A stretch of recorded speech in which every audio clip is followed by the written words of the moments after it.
उत्पन्ना एकादशी व्रत कथा। धर्मराज युधिष्ठिर कहने लगे कि हे भगवान, मैंने कार्तिक शुक्ल एकादशी अर्थात प्रबोधिनी एकादशी का सविस्तार वर्णन सुना। अब आप कृपा करके मुझे मार्गशीर्ष माह के कृष्ण पक्ष की एकादशी के विषय में भी बतलाइए। इस एकादशी का क्या नाम है तथा इसके व्रत का क्या विधान है, इसकी विधि क्या है, इसका व्रत करने से किस फल की प्राप्ति होती है, कृपया यह सब विधान पूर्वक कहिए। भगवान श्री कृष्ण बोले, मार्गशीर्ष माह के कृष्ण पक्ष में आने वाली इस एकादशी को उत्पन्ना एकादशी कहा जाता है।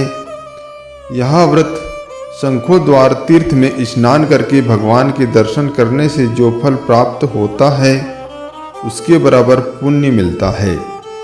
व्रत करने वाले भक्त को चोर, पाखंडी, पर स्त्रीगामी, निंदक, मिथ्याभाषी तथा किसी भी प्रकार के पापी से बात नहीं करनी चाहिए।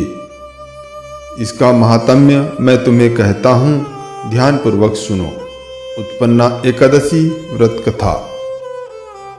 युधिष्ठिर कहने लगे, हे भगवान, आपने हजारों यज्ञ और लाख गौदान को भी एकादशी व्रत के बराबर नहीं बताया, सो यह तिथि सब तिथियों से उत्तम कैसे हुई, बताइए। भगवान कहने लगे, हे युधिष्ठिर, सतयुग में मूर नाम का दैत्य उत्पन्न हुआ। वह बड़ा बलवान और भयानक था। उस प्रचंड दैत्य ने इंद्र, आदित्य, वसु, वायु, अग्नि आदि सभी देवताओं को पराजित करके भगा दिया। तब इंद्र सहित सभी देवताओं ने भयभीत होकर भगवान शिव से सारा वृत्तांत कहा और बोले, हे कैलाशपति, मूर दैत्य से भयभीत होकर सब देवता मृत्यु लोक में फिर रहे हैं। तब भगवान शिव ने कहा, हे देवताओं, तीनों लोकों के स्वामी, भक्तों के दुखों को नाश करने वाले भगवान विष्णु की शरण में जाओ। वे ही तुम्हारे दुखों को दूर कर सकते हैं।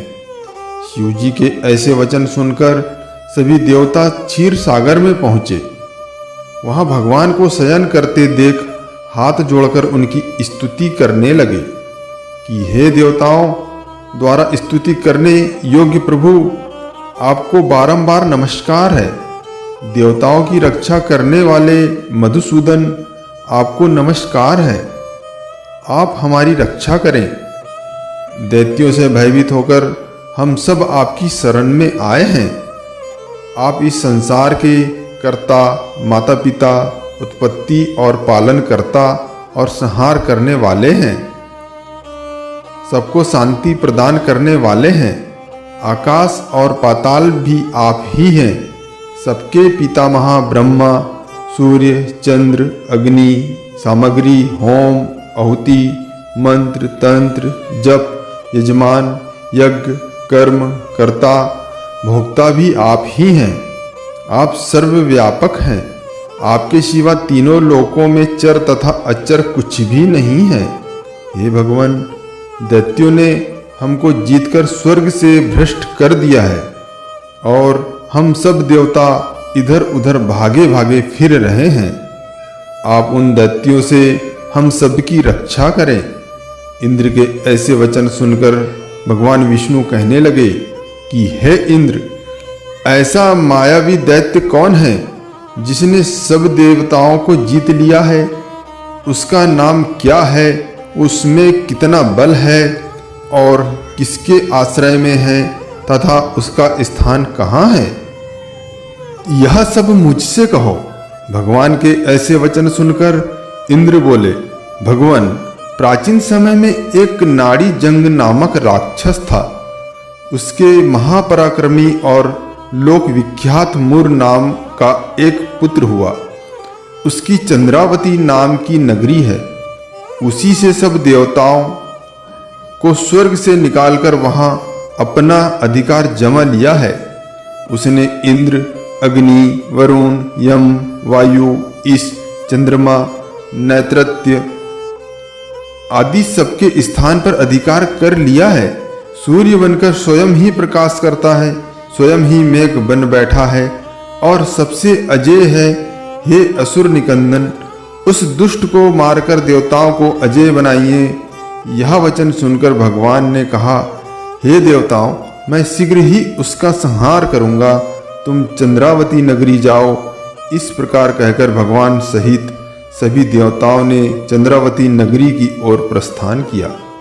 उस समय जब दैत्य मुर सेना सहित युद्ध भूमि में गरज रहा था, उसकी भयानक गर्जना सुनकर सभी देवता भय के मारे चारों दिशाओं में भागने लगे। जब स्वयं भगवान रणभूमि में आए तो दैत्य उन पर भी अस्त्र शस्त्र आयुध लेकर दौड़े।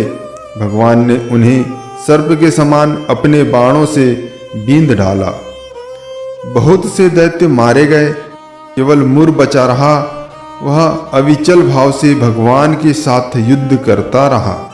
भगवान जो भी तीक्ष्ण बाण चलाते वह उसके लिए पुष्प सिद्ध होता। उसका शरीर छिन्न भिन्न हो गया, किंतु वह लगातार युद्ध करता रहा। दोनों के बीच मल्ल युद्ध भी हुआ। 10,000 वर्ष तक उनका युद्ध चलता रहा, किंतु मुर नहीं हारा।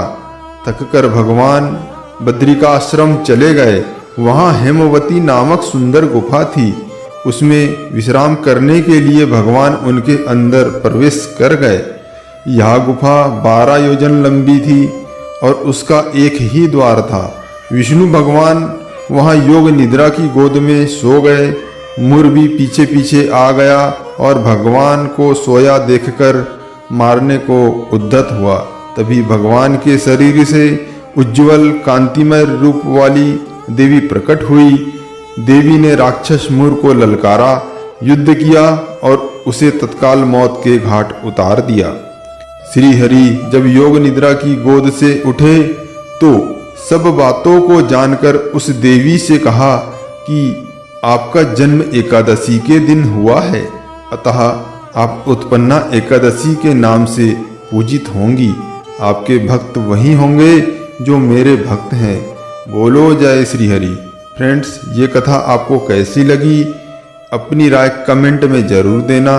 मिलते हैं अगली वीडियो में एक नई के साथ। धन्यवाद।